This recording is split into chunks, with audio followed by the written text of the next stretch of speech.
നമസ്കാരം. Learn with അമ്പിളി എന്ന എൻ്റെ ക്ലാസ്സിലേക്ക് ഹയർ സെക്കൻഡറി തുല്യതാ കോഴ്സ് 1ാം വർഷം പഠിതാക്കളെ ഏവരെയും ഞാൻ സ്വാഗതം ചെയ്യുന്നു.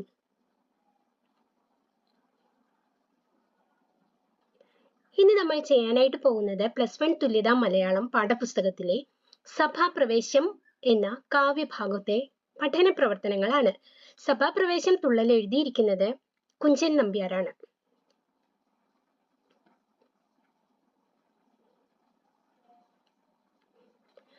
ആദ്യത്തേത് ഒരു വൺവേഡ് ചോദ്യമാണ്. പ്രാചീന കവിത്രയം ആരെല്ലാം? ചെറുശ്ശേരി എഴുത്തച്ഛൻ കുഞ്ചൻ നമ്പ്യാർ. കവിത ചാട്ടവാറാക്കിയ കവി ആരാണ്? കുഞ്ചൻ നമ്പ്യാർ. ഇനി നമുക്ക് പാഠപുസ്തകത്തിലെ അപഗ്രഥന ചോദ്യങ്ങളിൽ ചിലത് ചെയ്യാം. വീരാളിപ്പട്ടും ഉരച്ചു കയറ്റി വീരൻ പതുക്കെ പദം കൊണ്ട് തപ്പി. വീരൻ എന്ന് വിശേഷിപ്പിക്കുന്നത് ആരെയാണ്? സന്ദർഭം വിശദമാക്കി കുറിപ്പെഴുതുക. ദുര്യോധനനെയാണ് വീരൻ എന്ന് വിശേഷിപ്പിക്കുന്നത്. പാണ്ഡവരുടെ ഇന്ദ്രപ്രസ്ഥ രാജധാനിയിലെത്തിയ ദുര്യോധനൻ സഹോദരന്മാരോടൊപ്പം രാജധാനി കാണുവാൻ ആരംഭിച്ചു. അവർ മയൻ നിർമ്മിച്ച ഏറ്റവും മനോഹരവും വിചിത്രവുമായതും രത്നങ്ങളും പവിഴങ്ങളും പതിച്ച മണ്ഡപത്തിലെത്തി.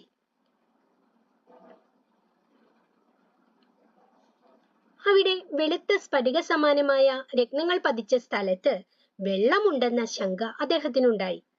അവിടെ പതിച്ച സവിശേഷ രത്നങ്ങൾ കണ്ടാൽ അലകൾ തള്ളിവരും വിധം ജലമുണ്ടെന്ന് തോന്നിപ്പിക്കും. അതിനാൽ നീരുള്ള ഇടമാണ് എങ്കിൽ നീന്തിക്കളയാമെന്ന് ചിന്തിച്ച് വീരാളിപ്പട്ട് മെല്ലെ മീതേക്ക് ചുരുട്ടിക്കയറ്റി പതുക്കെ കാലുകൊണ്ട് തപ്പി നടക്കാൻ തുടങ്ങി.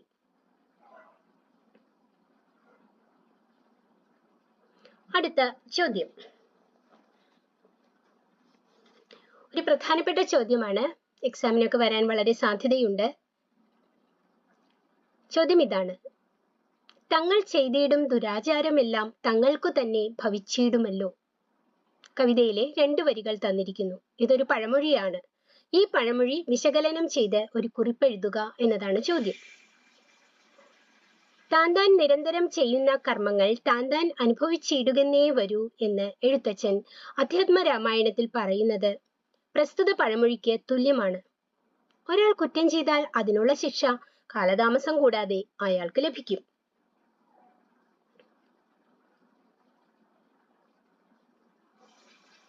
ദുര്യോധനാദികളായ കൗരവർ പാണ്ഡവരെ യഥേഷ്ടം ഉപദ്രവിച്ചിട്ടുണ്ട്. അവർക്ക് ജീവഹാനി വരുത്തുവാൻ പോലും ശ്രമിച്ചിട്ടുണ്ട്. പാണ്ഡവ രാജധാനിയിലെത്തിയ ദുര്യോധനനും മറ്റും മാനഹാനി സംഭവിച്ചത് അവർ ചെയ്ത ദുഷ്പ്രവൃത്തികളുടെ ഫലമാണ്. ഭൂലോക ജീവിതത്തിൽ മനുഷ്യരായ നമ്മൾ പരസ്പരം സ്നേഹിച്ചും നന്മകൾ ചെയ്തും ജീവിക്കുന്നത് നല്ലൊരു ജീവിതത്തിന് വഴിതെളിക്കുമെന്ന് സാരം.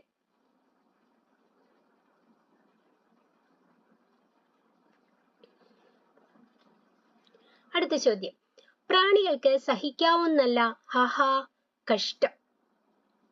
എന്താണ് പ്രാണികൾക്ക് സഹിക്കാനാവാത്തത്? ഹാസ്യം സാമൂഹിക പരിഷ്കരണത്തിനുള്ള ഉപാധിയാണെന്ന അഭിപ്രായം സഭാപ്രവേശത്തെ അടിസ്ഥാനമാക്കി പരിശോധിച്ച് ഒരു നിരൂപണക്കുറിപ്പ് തയ്യാറാക്കുക. പാണ്ഡവരുടെ രാജധാനിയിലെത്തിയ ദുര്യോധനൻ സ്ഥലജല വിഭ്രമത്തിന്റെ ഫലമായി പാണ്ഡവരുടെ മുമ്പിൽ അപമാനിതനായി. മരണത്തേക്കാൾ ദുഃഖകരമാണ് മറ്റുള്ളവരുടെ പരിഹാസം ഏൽക്കേണ്ടി വരുന്നത് എന്ന ചിന്ത. അതാണ് ഇവിടെ നമ്പ്യാർ തുറന്നു പറയുന്നത്. തുള്ളൽ കൃതികളുടെ ഒരു സവിശേഷതയാണ് ഹാസ്യം.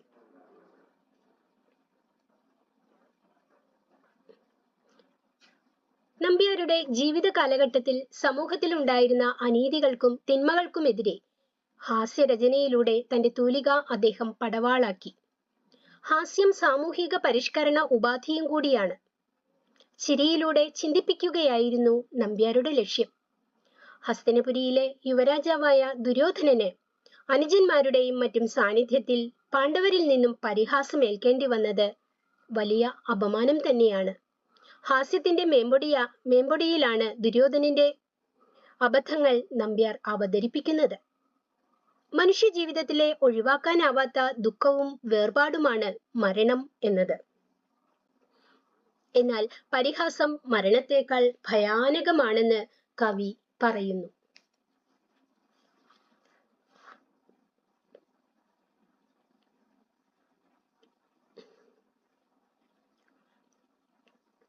അടുത്തതായിട്ട് നമുക്ക് പാഠപുസ്തകത്തിന് പുറകിൽ തന്നിട്ടുള്ള വിലയിരുത്തൽ ചോദ്യങ്ങൾ ഒന്ന് ചെയ്തു നോക്കാം. വർണ്ണന പ്രധാനമായ സാഹിത്യ രൂപമാണ് തുള്ളൽ. സഭാപ്രവേശത്തിൽ നിന്നും ഉദാഹരണങ്ങൾ കണ്ടെത്തി നമ്പ്യാരുടെ വർണ്ണനാ പാടവത്തെക്കുറിച്ച് ഒരു ലഘു ഉപന്യാസം തയ്യാറാക്കുക. കുഞ്ചൻ നമ്പ്യാരുടെ സഭാപ്രവേശം പറയൻ തുള്ളലിലെ, അവിടെ ഒരു ദീർഘം കൂടുതലായി വന്നിട്ടുണ്ട്, ക്ഷമിക്കുക. പറയൻ തുള്ളലിലെ ഒരു ഭാഗമാണ് പ്രസ്തുത പാഠഭാഗം. പാണ്ഡവർക്ക് വേണ്ടി പുരാണത്തിലെ പ്രസിദ്ധ ശില്പിയായ മയൻ നിർമ്മിച്ച ഇന്ദ്രപ്രസ്ഥം എന്ന രാജധാനി കാണുവാനായി ദുര്യോധനാദികൾ കടന്നുവരുന്നതും അവർക്ക് പറ്റുന്ന അമളികളുമാണ് കാവ്യത്തിന്റെ പ്രതിപാദ്യം.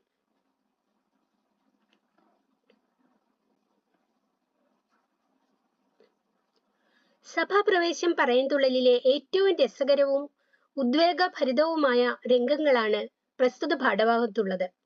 നമ്പ്യാരുടെ അത്യന്തം വിസ്മയകരമായ വർണ്ണനാ പാടവവും ഹാസ്യം ചമയ്ക്കാനുള്ള സാമർഥ്യവും സഭാപ്രവേശത്തിൽ കാണാം. ദുര്യോധനന് സംഭവിച്ച സ്ഥലജല വിഭ്രാന്തി വർണ്ണിക്കുന്ന രംഗങ്ങളിൽ നമ്പ്യാരുടെ അത്യന്തം വിസ്മയകരമായ വർണ്ണനാ പാടവം തെളിഞ്ഞു തന്നെ നിൽക്കുന്നുണ്ട്.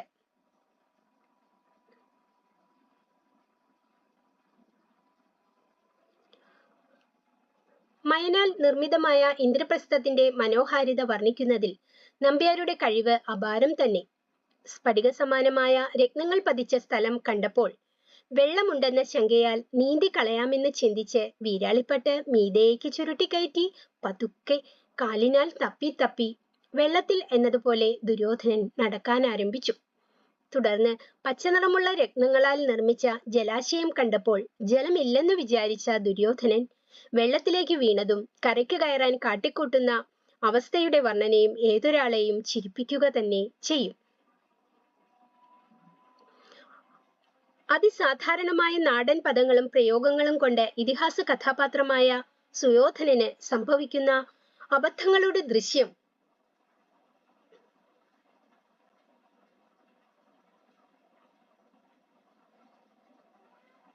ഒരു ചലച്ചിത്രത്തിൽ എന്ന വണ്ണം ആവിഷ്കരിച്ചിരിക്കുന്നു.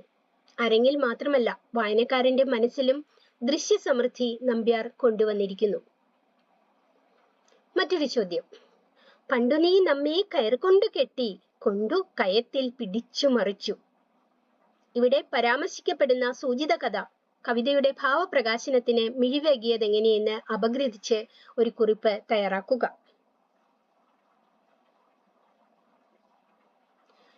ദുര്യോധനന്റെ മുങ്ങിപ്പൊങ്ങലും രക്ഷപ്പെടാനുള്ള സാഹസവും കണ്ട് ഭീമൻ രണ്ട് കൈകളും കൊട്ടിച്ചിരിച്ചു. ഭീമന് വർദ്ധിച്ച സന്തോഷമുണ്ടാകാൻ കാരണമുണ്ട്.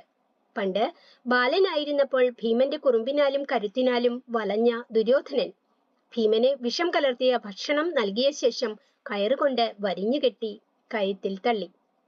ഭീമനെ വധിക്കുകയായിരുന്നു ലക്ഷ്യം.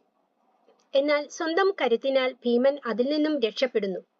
ഇവിടെ പകരത്തിന് പകരം എന്ന മട്ടിൽ ദുര്യോധനൻ ജലാശയത്തിൽ കിടന്ന് കൈകാലിട്ടടിക്കുന്നു. ഓരോരുത്തരും ചെയ്യുന്ന ചീത്തപ്രവർത്തികൾ അവർക്ക് തന്നെ വന്നു ചേരുമെന്ന സാമാന്യ തത്വവും കവി ഇവിടെ സൂചിപ്പിക്കുന്നുണ്ട്.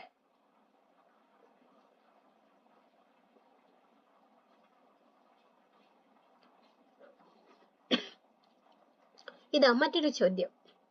ഭടജനങ്ങളുടെ നടുവിലുള്ളൊരു പടയണിക്കിഹ ചേരുവാൻ വടിവി എന്നൊരു ചാരു കേരള ഭാഷ തന്നെ ചിതം വരൂ. നമ്പ്യാർ പറയുന്നതാണിത്. മേൽ ചെന്ന കാവ്യഭാഷാ സങ്കല്പം സാക്ഷാത്കരിക്കാൻ സഭാപ്രവേശം ഉതകുന്നുണ്ടോ? നിങ്ങളുടെ അഭിപ്രായം ലഘു ഉപന്യാസമായി രേഖപ്പെടുത്തുക.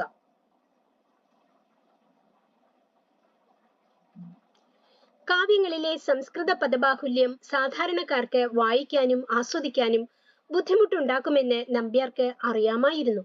പകൽ മുഴുവൻ യുദ്ധം ചെയ്ത് ക്ഷീണിതരായി എത്തുന്ന ഭടന്മാർക്ക് വിനോദം നൽകാനായി അവർക്ക് മനസ്സിലാകുന്ന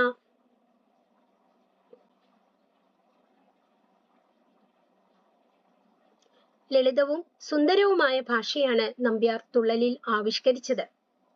വളരെ കഠിനങ്ങളായ സംസ്കൃത പദങ്ങളെ ഒഴിവാക്കി ലളിത ഭാഷാ പദങ്ങൾ ഉപയോഗിച്ചും പഴഞ്ചൊല്ലുകൾ, കടങ്കഥകൾ, നാടൻ പ്രയോഗങ്ങൾ, ഗ്രാമ്യ പദങ്ങൾ ഉൾക്കൊള്ളിച്ചുമാണ് തുള്ളൽ രചിച്ചിരിക്കുന്നത്.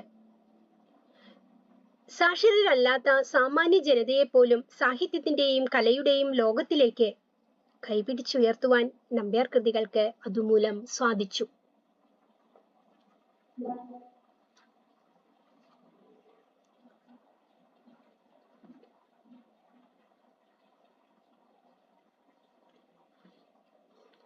ഏതൊരാൾക്കും വായിച്ചാസ്വദിക്കാൻ ഉതകുന്ന വിധത്തിലാണ് സഭാപ്രവേശം പറയൻതുള്ളൽ രചിച്ചിരിക്കുന്നത്.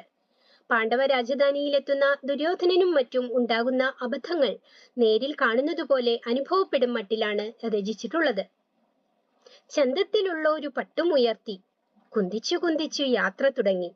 പട്ട് കഴിഞ്ഞിട്ട് ഒരു കുനിപ്പുണ്ട്, പട്ടു എന്നാണ് വായിക്കേണ്ടത്, തെറ്റുവന്നതിൽ ക്ഷമിക്കുക. തുടങ്ങിയ വരികൾ ലളിതവും ശുദ്ധ മലയാളത്തിലും എഴുതിയിരിക്കുന്നത് എന്നതിനു പുറമെ ദുര്യോധനന്റെയും അനുജന്മാരുടെയും നടത്തം ഒരു വാഗ്മയ ചിത്രം പോലെ നമ്മുടെ മനസ്സിൽ പതിയുകയും ചെയ്യുന്നു.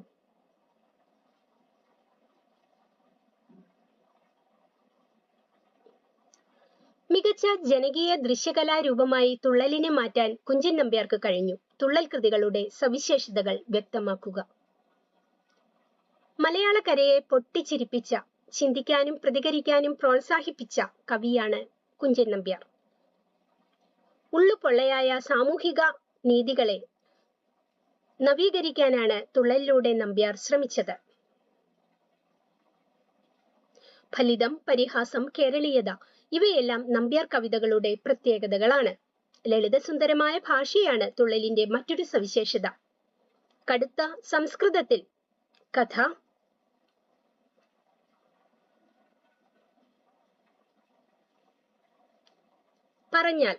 പറഞ്ഞാൽ ഭടജനങ്ങളാകുന്ന സാധാരണ പ്രേക്ഷകർ കണ്ടിരിക്കില്ലെന്ന് നമ്പ്യാർക്കറിയാം.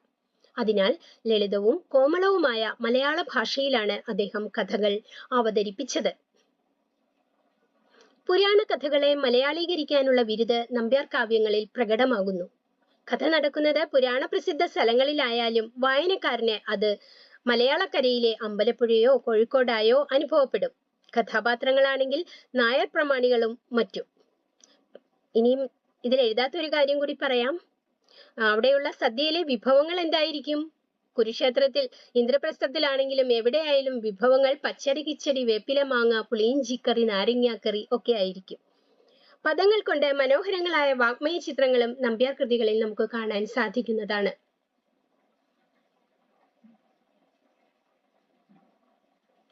സഭാപ്രവേശം തുള്ളലിൽ തങ്ങളുടെ അധികാരവും പ്രതാപവും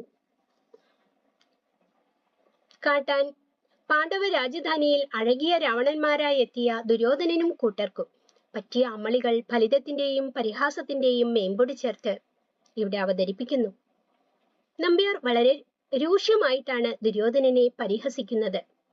നലമൂട് പൊണ്ണൻ കുതിച്ചങ്ങു ചാടി. പൊണ്ണൻ എന്നാണ് നമ്പ്യാർ ദുര്യോധനനെ വിശേഷിപ്പിക്കുന്നത്. നമ്പ്യാരുടെ അവതരണ മികവുറ്റ ഒരു കാവ്യം തന്നെയാണ് സഭാപ്രവേശം പറയൻതുള്ളൽ.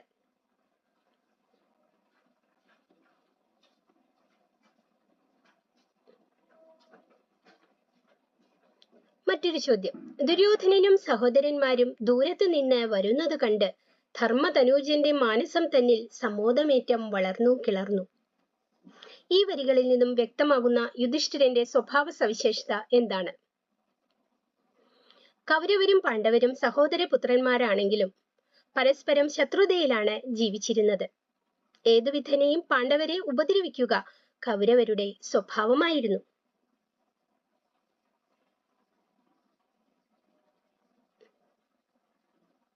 പാണ്ഡവർ ഇന്ദ്രപ്രസ്ഥത്തിൽ താമസിക്കുമ്പോൾ കൗരവാദികൾ അവിടം സന്ദർശിക്കാനെത്തുന്നു. അവരുടെ വരവ് ദൂരെ നിന്നേ കണ്ട യുധിഷ്ഠിരന് മനസ്സിൽ വലിയ സന്തോഷം തോന്നി. അവരെ സ്വീകരിക്കുന്നതിനുള്ള ഒരുക്കങ്ങൾ ചെയ്യാനും തുടങ്ങി. തങ്ങളെ വളരെയധികം ഉപദ്രവിച്ചവരാണെങ്കിൽ കൂടി കൗരവാദികളുടെ വരവിൽ അതെല്ലാം മറക്കുന്ന സ്നേഹസമ്പന്നനായ ഒരു മൂത്ത ജ്യേഷ്ഠനെ പോലെയാകുന്നു അദ്ദേഹം.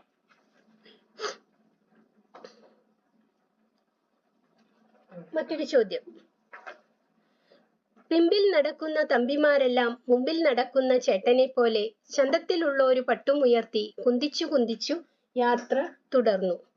വരികളുടെ ആശയം വ്യക്തമാക്കുക.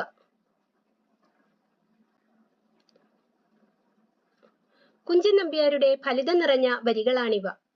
പാണ്ഡവ രാജധാനിയിൽ എത്തുമ്പോൾ അബദ്ധങ്ങൾ ഉണ്ടാകാതെ നോക്കണമെന്നും താൻ എന്താണ് ചെയ്യുന്നത് അതുപോലെ ചെയ്യണമെന്നുമുള്ള നിർദ്ദേശം ദുര്യോധനൻ അനുജന്മാർക്കു നൽകി. തുടർന്ന് രാജധാനിയിൽ പ്രവേശിച്ച ദുര്യോധനന് വെളുത്ത സ്ഫടിക സമാനമായ രത്നങ്ങൾ പതിച്ച സ്ഥലത്തൊക്കെ വെള്ളമുണ്ടെന്ന ശങ്ക തോന്നി. വെള്ളത്തിലൂടെ നനയാതെ നടക്കാനായിട്ട് അദ്ദേഹം തന്റെ വീരാളിപ്പട്ട് മീതേക്ക് ചുരുട്ടിക്കയറ്റി പതുക്കെ കാലുകൊണ്ട് തപ്പി നടക്കാൻ ആരംഭിച്ചു. ഇത് കണ്ട അനുജന്മാരും ജ്യേഷ്ഠനെ അനുകരിച്ചു.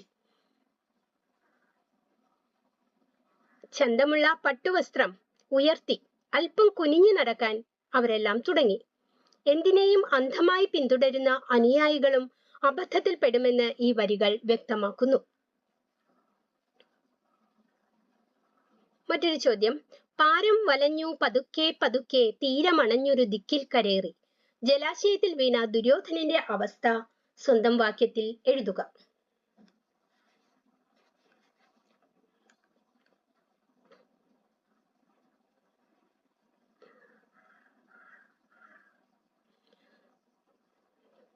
ഇന്ദ്രപ്രസ്ഥത്തിലെത്തിയ ദുര്യോധനൻ പച്ചതണമുള്ള രത്നങ്ങളാൽ നിർമ്മിച്ച ജലാശയം കണ്ടപ്പോൾ ജലമില്ലാത്ത സ്ഥലമാണെന്ന് വിചാരിച്ച് നമ്പ്യാരുടെ വാക്കുകളിൽ പറഞ്ഞാൽ നലമോട് പൊണ്ണൻ കുതിച്ചങ്ങ് ചാടി. വെള്ളത്തിൽ വീണ് സുയോധനൻ മുങ്ങിപ്പൊങ്ങാൻ തുടങ്ങി. ശരീരത്തിൽ പൂശിയിരുന്ന എല്ലാ സുഗന്ധദ്രവ്യങ്ങളും പുഴുകും കളഭവും ചാന്തും കുറിയും വെള്ളത്തിൽ പരന്നു. മുങ്ങിയും പൊങ്ങിയും വെള്ളം കുടിച്ചും കിതച്ചും പതച്ചും തന്റെ അവസ്ഥയോർത്ത കോപം വന്നും അമളിയോർത്ത് വിവശനായും തീർന്നു അയാൾ. ഉരുണ്ടും വിരണ്ടും വിറച്ചും മറിഞ്ഞും തിരിഞ്ഞും വലഞ്ഞ ദുര്യോധനൻ അവസാനം ഒരു വിധം തീരത്തണഞ്ഞു.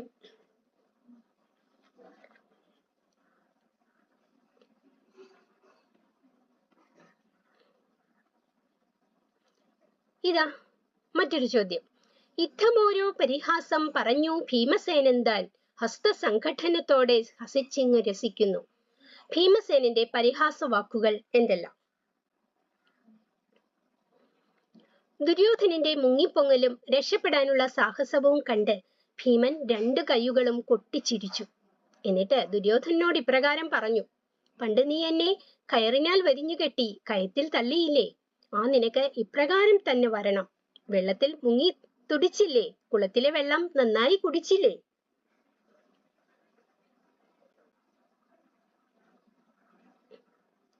തങ്ങൾ ചെയ്തിടുന്ന ചീത്ത പ്രവൃത്തികൾ തങ്ങൾക്ക് തന്നെ വന്നു ചേരുമെന്ന സാമാന്യ തത്വവും ഭീമൻ പറയുന്നു. ഒരു ചിങ്കാര കുട്ടപ്പനായി എന്റെ ജലാശയത്തിൽ നീന്തി തുടിക്കാൻ വന്നത് കൊള്ളാമെന്ന് ഭീമൻ പരിഹസിച്ചു. നിങ്ങളുടെ നാട്ടിൽ വെള്ളം കുടിക്കാനില്ലേ? അതല്ല, ഞങ്ങളുടെ നാട്ടിലെ വെള്ളം നിങ്ങളുടേതിനേക്കാൾ മെച്ചമായതുകൊണ്ടാണോ ഇവിടെ വന്ന് വെള്ളം കുടിക്കുന്നത്? ഇത്തരത്തിൽ ഭീമൻ രൂക്ഷമായി ദുര്യോധനനെ പരിഹാസ വാക്കുകൾ കൊണ്ട് അഭിഷേകം ചെയ്തു.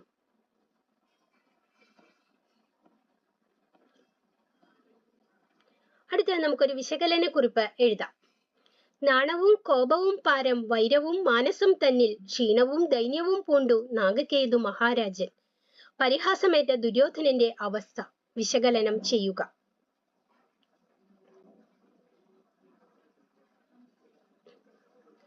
വെള്ളത്തിൽ വീണ അമളിയേക്കാളും സുയോധനന് വേദന നൽകിയത് പരിഹാസമാണ്.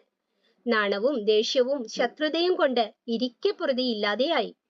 പ്രാണൻ പോകുന്നതിനേക്കാൾ സങ്കടം ഉളവാക്കുന്നതാണ് പരിഹാസം ഏൽക്കേണ്ടി വരുന്നത്. ഒരു പ്രാണിക്കും പരിഹാസം സഹിക്കാൻ കഴിയില്ല. വളരെ ഗംഭീരമായി കെട്ടിയെടുത്ത പട്ടുവസ്ത്രം നനഞ്ഞ് കുതിർന്നിരിക്കുന്നു.